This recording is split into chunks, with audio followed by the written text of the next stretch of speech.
You're listening to the Precision Shooting Podcast, discussing all aspects of precision and long-range rifle shooting. This episode is brought to you by Projectile Warehouse. Find your perfect projectile. And now, over to your hosts. Well, hello and welcome to the Precision Shooting Podcast. This is episode 19, but it's basically just a continuation on from episode 18. So my name's Rusty, and in this chat we also have Greg and Andrew who are regulars, and also a guest, Simon, who was a stage officer at the Southern Shooters Precision Rifle Invitational.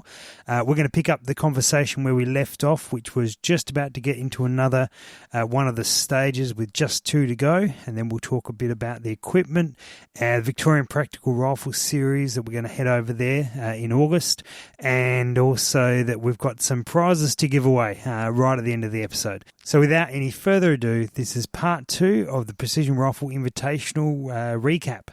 Enjoy. So the next stage, I think, guys, was your stage, Greg and Tom. Yeah, shoot, don't shoot. So yep, that's the one. How that worked was basically fixed prone position, and you had to engage a 1K bullseye gong at 728 metres. Yep. And you scored. What's a bullseye gong? Yeah, so basically it's a 1K gong, so that's 2 MI Yep. at a K. And then what's the size of the red centre? It's a half. No, less. It's actually 1 MOA at 600. So it's about approximately 6 a 6-inch Yep. inner. Yeah. Yep. So it's small. 6-inch cut out of roughly a 20-inch target. Yeah. So they got, if they hit centre, they got 2 points. If they hit the outside, the white outer, they got 1 point. They fired 5 shots at that at 728 metres, and then they had to shift to 588 metres, and they had a target, a 1K gong again with a 500 metre 500 2 MOA gong. Yep, 500 metre 2 MOA gong, obscuring that target. And what they had to do is shoot the target behind that without hitting. It was coloured green. Yep. The one that was obscuring. And if you hit the green, you wiped all your points and your team points. Yeah, so wow. it was very much a risk. And if you hit that, you got an extra 5 points. Yeah, okay. So you got a lot of score for it, but there was a lot of risk involved to both you and your team. Yeah. So it's basically a 10-inch plate covering a 20-inch plate. So you end up with half the amount of area, but it's obviously two round plates, so you end up with an unusual sort of pattern to shoot onto. Yeah, and I think you're a pretty you're a mean bugger, Rusty, because that 728, where you placed that 728, there was a big bit of dead ground before the 728, and there was dead ground after. Yep. And what we were seeing through the spotting scope was no ground strike at all. So guys were missing the target, and we were seeing nothing. And because their partner was allowed to spot, but we got a lot of nothing seen calls. So guys were a bit lost on that 7. Some guys, other guys were striking it quite easily. Mm-hmm. But yeah, very tricky target placement, and of course that dead ground had this huge pocket of wind going through it. So out to 588-ish sort of, it was a fairly mild sort of 2 mile an hour wind, and then when it dropped down, the wind was just shooting through there. Coming through that gully. Yeah, so it was a really tricky wind profile out to 728 and limited feedback from you for the shot. So we saw a lot of that, didn't we, Simon? We did, and there was some really interesting sort of trace from the rounds through the spotting scope as well, because that dead ground in the gully, it was just, you could just see it pulling the bullets off course. So it was really interesting. Wow. Yeah. So there's a lot of timing. The guys were sort of, they were just trying to wait for a lull and then let them go. I mean, the bigger calibers, it wasn't such an ordeal. 300 Win Mags went very well on that stage. Mm-hmm. Yep. But the lighter calibers, it was quite challenging, and then like I say, not a lot of feedback at all, unless they were really close and we could see it falling just below the gong or just behind. It was really challenging for a lot of the boys, But there was a nice mirage profile, so you could roll through your parallax and actually see a fairly nice mirage profile to just try and profile the wind. But, we saw a few strategies. We saw guys wipe on the 728, not get a single hit, and then go, oh, bugger it. I'm going to hit that 588 and hit it and get 5 points. So they saved their... that was actually... what was the guy that came second? Bronte. Bronte did that and saved Yeah, right. and saved it. Saved it. And then we had who had the big, massive... Steve. Steve. Yeah, and Steve shot beautifully on the first target, absolutely beautifully. And I would have done exactly what he did, had a go at it. Yep. Because he grouped and just crept straight into the centre and just tagged the centre. Yep. And then flicked to the no-shoot target. The no-shoot target, and he just tagged dead centre of the green. Yeah. And just wiped his score. And I just want him to know, because I've done the numbers today, that would have bumped his team up 2 positions. Yeah. Yeah, just so he knows. So what you're really saying is he let his team down on that one. He let his team down immensely on that one. So, yeah. So I hope he's playing this out loud in his workshop. That would be right. Yeah. But that was another one where we had a lot of trouble seeing the impacts on the long gong as well with the lighter cals. We could barely see it, So but that's where we love the 300s. Because they things flying and flapping around. It's like, impact. The lighter ones, you only really saw a little bit of splatter on the ground. You didn't actually see the gong strike that well. And interesting enough, though, that the guy, I believe, I'll check in a moment, but the guy who maxed out on that stage, got the highest points, was a 2D3. Was that? I think you're right. Yeah. The only 2D3 that was there. Hold on, Phil, for me, because I'll look it up. What was he using? I'm not sure. Teammates' I think rifle. Yeah, I think he borrowed a rifle for that one. Ah, right. I was a bit surprised by the name. Yeah, because the 243 struggled. I know Bronte struggled with the 728, especially with the no feedback. Yep. And the lighter cals struggled there. The 338 stood out. Yeah. I think the 300s stood out. I think the lighter calibers would have done better if they'd been set up for it. I mean, I know Bronte, the guy that got second overall, he was using 87 grain VMAXs. We should clarify that he got equal first overall. Yes, he lost out on one stage. There was one stage which was the decider stage, which ended up him placing second. Yeah. But realistically, to be fair, he was overall equal first. No, he did very, very well. So, I mean, you consider that he was using less than ideal projectile setup. I mean, had he been using 105s, something like that? Smashed it in, blitzed the competition. But I mean, I guess that what it does show is that the whole shoot, really, I mean, equipment plays a part in it. If you have something that's unsuitable, then you're not going to succeed. But the vast majority of the sort of information that leads to your standing at the end is your ability. Yeah. He obviously shot really well. We'll cover that off, in a moment. But the last stage, moving on from that one, was descent, and from the feedback I got, this was probably one of the most popular stages. Which was great because when putting it all together, it was going to either be the worst stage or the best stage, or one of the best stages. And so the guys would it was a team event, but also run individually. The guys would start at a top of a hill, and they would shoot their first target about 400 metres and shoot it from prone position.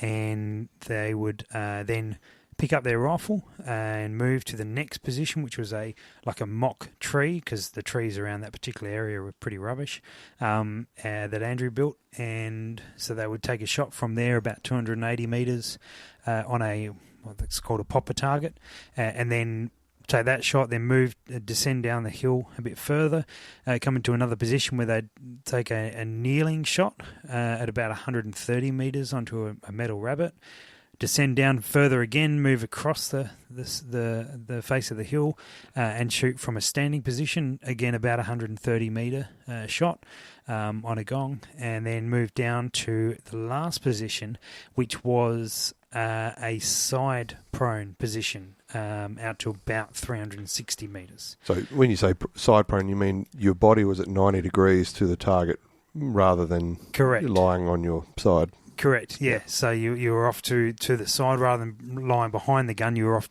on the full angle to the gun, which certainly threw a few guys. And then the first shooter of the team at that point would pick up their gun and have to leg it as quickly as they could back up the hill, which would have been probably about maybe a 70-metre run. In thick, soft sand. Yeah, very uphill. soft sand and uphill and at a significant angle as well. Get up to the top, touch a particular post, and then the second team member would be able to engage the exact same run, but the team would, the stage would end after their last shot at the bottom. The interesting one with this particular stage, apart from all the movement involved, was that their individual score was based on how many hits they obtained and nothing more, nothing about time. But their team score was a combination of their entire timing and nothing to do with how many hits they got. So some teams played the team game and missed everything by virtually just firing into the dirt and running as quick as they humanly possibly could, and others would play the individual game a little bit more, or one member of the team would play the individual game because they had a bit on the line, whereas the other member of the team would run it as fast as they possibly could. And I know that the team that actually did it completely purely as intending to miss everything and run as fast as they could, they smashed the time by like nearly a minute and a half compared to the next team behind them. So they did very, very well. And we got a lot of feedback from that. And fortunately, no one busted an ankle or did anything like that, which was great. But they. It was an exciting stage, a lot of movement, and I remember guys arriving because I did hang around that stage a little bit. Particularly, I did the first brief on that to make sure it would all work, and the guys rocked up saying, "This is going to suck. This is the worst stage. I hate it," because there was so much running and movement involved. By the time they finished it, they loved it. They were pumped. They were excited. Usually the second member of the team that didn't have to sprint up the hill probably was a bit more happy about it. No, they still had to get up the top of the hill. Yeah, they just didn't have to do it under pressure. Yeah, well, I seem to remember you were only doing it if you could have a car down the bottom waiting for you. Or a helicopter. Not stupid. Yeah, no, it was that was an interesting stage, a good stage. Yeah. So it was certainly involved a lot of movement. Yeah, very good. So we that's I think all 12, and then we had a bit of a team shoot, and that was amusing because no one could hit anything. But yeah, the guys. Congratulations to the guys who placed well. Actually, congratulations to everyone because it was a pleasure dealing with everyone there. They were just decent blokes, and it was there to make it better rather than sort of pick it apart, which was good. And for me, the standout was that whole sort of shooting community thing, and everyone just with such a positive attitude towards the competition, and everyone sort of going out of their way to meet each other and give advice, and especially on the Saturday night, that was pretty big. And guys standing around the fire, never met each other prior to that day, and you wouldn't know it. No, you wouldn't, would you? Yeah, it was a really good environment. And the fact that we had a good number of interstate shooters come down, I think they showed a fair bit of faith, I guess, in that it was going to be a good shoot, and certainly feedback I got was guys were saying, you can't just run one of these a year. You got to run 3 or 4. Yep. And these are guys that are travelling 3,000 kilometres to shoot. So we had guys from Tasmania, NT, Victoria, and New Sydney, South Wales, and New South, and New South. Yeah. So that's impressive that they made that effort to come across and have a go. It was good, and I think you're right. I think even, and you guys saw more than I did, but in the squad, so the guys were in teams of 2, but then there would be 3 teams in a squad, and they'd move around. So they had no advantage to help each other. In fact, probably disadvantage to help each other. But from what I saw, they were giving each other wind calls and advice and technique ideas. Yep, that's what I saw. So I saw competitiveness, but not bad sort of sportsmanship or sort of standoffishness. Yeah, everybody that shot I saw was a decent bloke. Yep. Yeah, they were competitive. There was no doubt about that. Oh yeah, yeah. But there was no. They were friendly and competitive. Well, even the guys that were finished at the top. Yeah, they were top guys, just like the guys that finished at the bottom. There was no sort of snobby.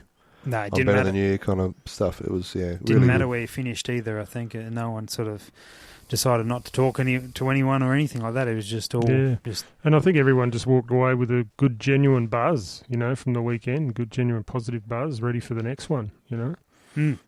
Absolutely. So congratulations to Matt and Bronte, who finished equal first, but we had one stage which was the decider in terms of if it ended up as a draw, which we thought was highly unlikely, but if it did, we would go back to the scores from that particular stage, which was levels, which was the one you guys ran, and then from there, if the scores are the same, we'd go to the time on it, and that actually dictated a couple of places that we've changed since the weekend to actually clarify who came where. But yeah, Matt and Bronte shot sensationally well and to end up on the scores they did at 47 points, and then in third behind them was George from Tassie. And then Nick, who obviously he came fourth, so he didn't quite get the mention that he would have, but he was, I guess, the dark horse in some ways. The quiet achiever. I think worth mentioning, given that his equipment was really not ideally set up.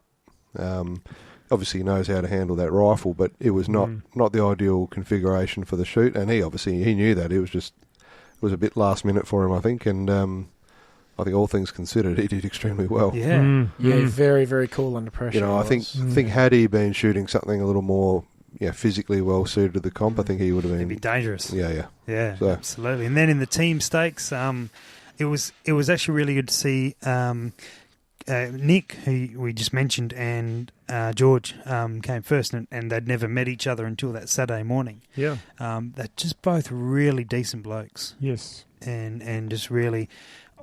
you guys would have seen it more than I did with their teamwork side of things, but they just were really good quality guys. And then from there, Matt and Greg came in second. Yep. And they didn't.